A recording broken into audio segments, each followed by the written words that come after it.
좋은 아침입니다.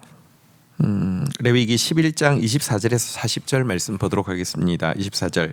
이런 것은 너희에게 부정하게 하나니 누구든지 이것들의 죽음을 만지면 저녁까지 부정할 것이며 25절. 그 죽음을 옮기는 모든 자는 그 옷을 빨지니 저녁까지 부정하리라. 26절. 굽이 갈라진 모든 짐승 중에서 쪽발이 아닌 것이나 새김질 아니하는 것의 죽음은 다 내게 부정하니 만지는 자는 부정할 것이요. 27절. 네 발로 다니는 모든 짐승 중 발바닥으로 다니는 것은 다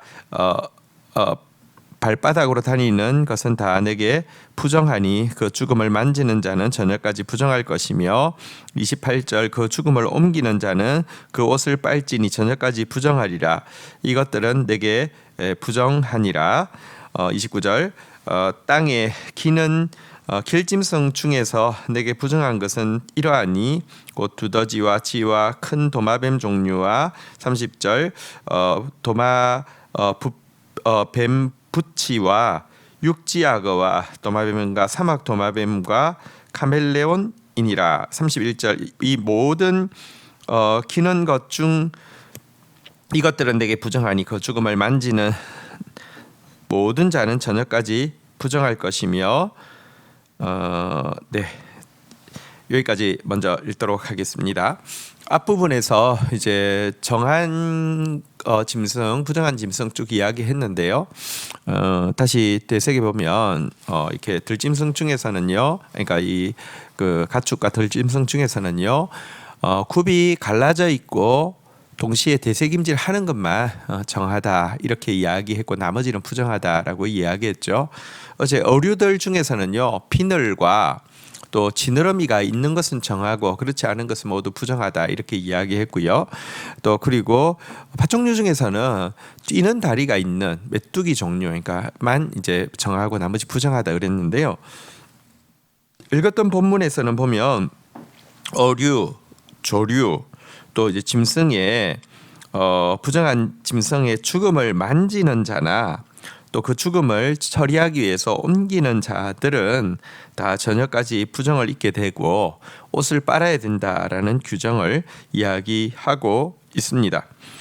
또 이 네 발로 다니는 짐승 중에서도, 그러니까 이제 이 파충류 뿐 아니라 뭐 설치류들 중에서도요, 이제 부정한 것들은 이제 네 발로 다닌다 할지라도 배를 땅에 대는 모든 것들, 그러니까 뭐 도마뱀 종류, 악어 종류, 뭐 쥐, 두더지, 뭐 이런 종류들은 부정하다라고 이야기하면서 이것들 역시 만지거나 시체를 옮기는 자는 부정하다 이렇게 이야기한 내용이 읽었던 31절까지의 내용이었습니다.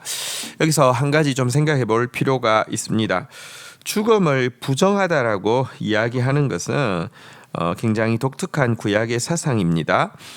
죽음 자체를 부정하다고 여기는 것은 죽음이 하나님 창조하실 때부터 자연스럽게 있었던 것이 아니라 죄의 결과로 말미암아 나온 부자연스러운 것이기 때문에 죽음을 부정하다라고 이야기합니다. 물론 뭐 모든 세계에서 죽음 자체를 두려워하고 죽음 자체를 가까이 하려고 하지 않지만 죽음 자체를 부정하다 이렇게 이야기하지는 않는데요. 이 율법에서는 죽음을 부정하다고 이야기하는 것은 죽음은 죄의 결과라는 것을 강하게 반영하고 있습니다. 여러분, 죽음은 절대로 자연스러운 운명이 아닙니다. 인간은 모두 죽지만 모두 죽고 싶지 않다는 욕구를 가지고 있고 죽음에 대해서 두려움을 가지고 있는 것은요, 이 죽음이 자연스러운 운명이 아니라 죄로 말미암아 파생되어진 가장 부자연스러운 결과라는 사실을 명확히 해줍니다. 성경은 이야기합니다. 욕심이 잉태한 즉 죄를 낳고 죄가 장성한 즉 사망을 낳으니라 라고 이야기하면서 사망은 죄의 결과다라고 명확히 이야기하고 있습니다. 왜 사람들이 죽음을 두려워합니까? 성경은 설명하고 있습니다. 사망이라는 이 죽음이라는 화살이 우리에게 박힐 때 사실은 화살 끝에 화살 촉이 달려 있기 때문에 그것이 이제 우리에게 박히고 효력이 있는 것입니다. 예를 들면 화살을 쏘았다고 해서 다 죽는 건 아니죠. 만약에 화살 앞에다가 고무 뭐 이렇게 접착하는 그런 게 있다고 하면 또 이렇게 붓긴 하겠지만 죽지는 않겠죠. 여러분, 화살 죽음이라는 것이 화살이라고 하면 그 화살촉, 날카로운 화살촉 혹은 독이 묻어 있는 화살촉은 죄라고 이야기를 하고 있고요. 그리고 율법의 역할은 무엇이냐고 하면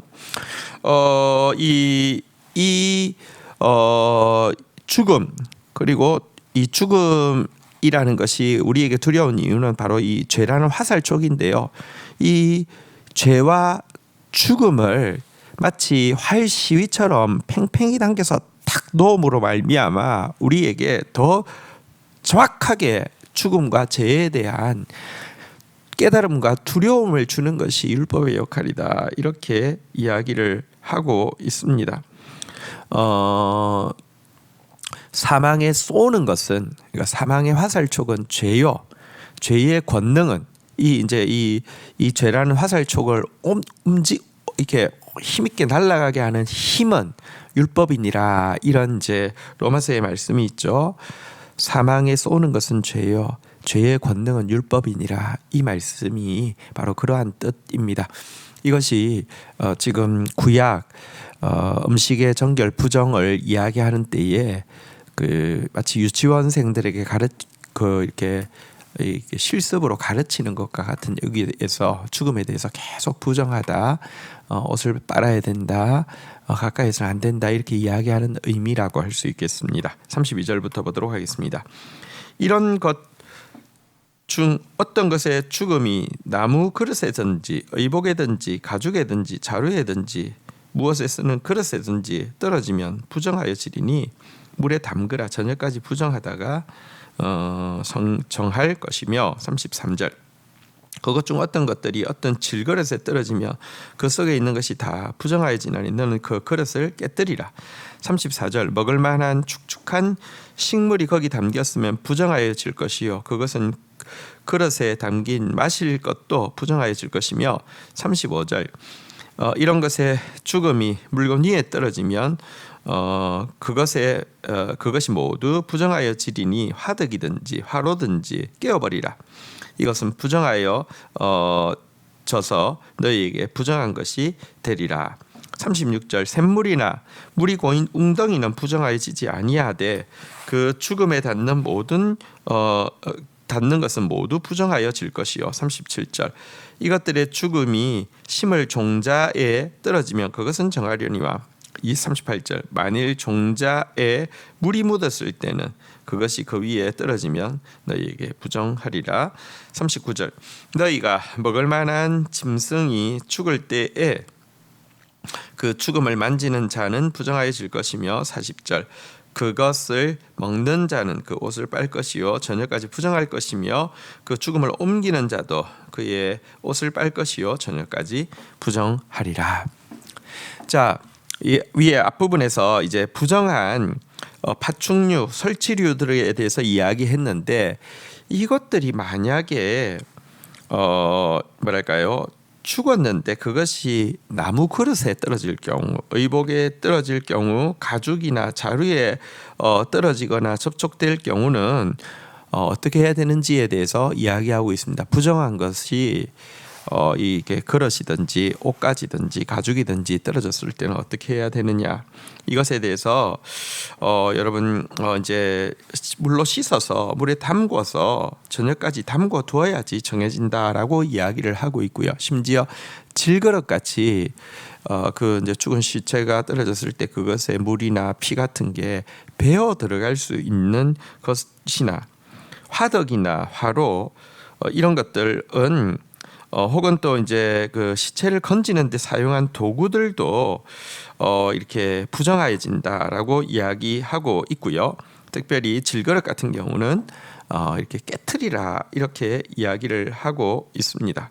어쨌든 이 정도로 죽음에 대해서, 죄의 결과인 죽음에 대해서 이렇게 계속 경계하라고 이야기하는 것은 죄를 멀리하라는 구약의 메시지인 것을 분명히 알 수 있습니다. 죄의 영향력은 상당히 큽니다. 거룩한 것을 거룩한 물건을 쌌다고 해서 그 보자기나 그릇이 자동으로 거룩해지지는 않지만 부정한 물건이 담기면요 자동으로 부정해진다, 이런 이야기를 우리가 에스겔서에서 볼 수 있는데, 이 무슨 말이냐고 하면 죄의 영향력은 그만큼 크고 거룩의 영향력은 생각보다 크지 않다는 것입니다. 그래서 어쨌든 참 죄는 멀리하고 두려워해야 하는 것이 우리가 잘 성결을 지키는 방법임을 분명히 보여줍니다. 하지만 이런 시체들이 닿았다고 하더라도 예외가 두 가지 경우가 있는데요. 하나는 흐르는 샘물에 뱀 시체가 빠졌다고 해서 그 샘물 자체가 부정하냐, 그렇지 않다는 것입니다. 하나는 이렇게 그 씨앗, 그러니까 이제 이 땅에 심을 씨앗에 여러분 이게 시체가 닿았다고 하면 그것도 부정하지 않다는 것입니다. 왜 이 두 가지는 부정하지 않다고 할까요? 이것 역시 여러분 끊임없이 솟는 생수의 근원이신 예수 그리스도를 상징하고 생명의 참된 씨앗이 되시는 예수 그리스도를 상징합니다. 예수님은 죄인과 교제하셨지만 부정해지지 않았습니다. 예수님은 시체에도 손을 댔습니다. 그럴 때 그들이 살아났습니다. 그리고 예수님은 부정하지 않았습니다. 이것을 보여주는 것입니다. 심지어 마지막 39절에서 40절은요, 먹을 수 있는 정한 짐승이라 할지라도 자연사한 것은 부정한 것으로 간주되었습니다. 물론 그 고기를 먹을 수 있습니다. 하지만 여러분 부정하기 때문에 반드시 정결 의식을 치러야 한다는 것에 대해서 이야기하면서 정한 것 안에도 부정이 있을 수 있다는 것을 기억하고 항상 정결을 위해서 애쓰라고 이야기하고 있습니다. 구약의 내용이지만 우리가 성결을 위해서 어떻게 애써야 하는지를 잘 보여주는 내용이라고 할 수 있습니다. 주신 말씀 붙잡고 기도하며 나가도록 하겠습니다. 하나님, 죽음에 대해서 부정하다고 계속 경계하고 있는 율법을 통하여서 죽음이 자연스러운 것이 아니라 죄의 결과라는 사실을, 그리고 또 말씀을 읽을 때마다 우리의 죄가 얼마나 무시무시한 죽음을 초래하는지를 더 깨닫게 하여 주시고 죄를 멀리하는 저희들 되어질 수 있도록 주여 도와주시옵소서.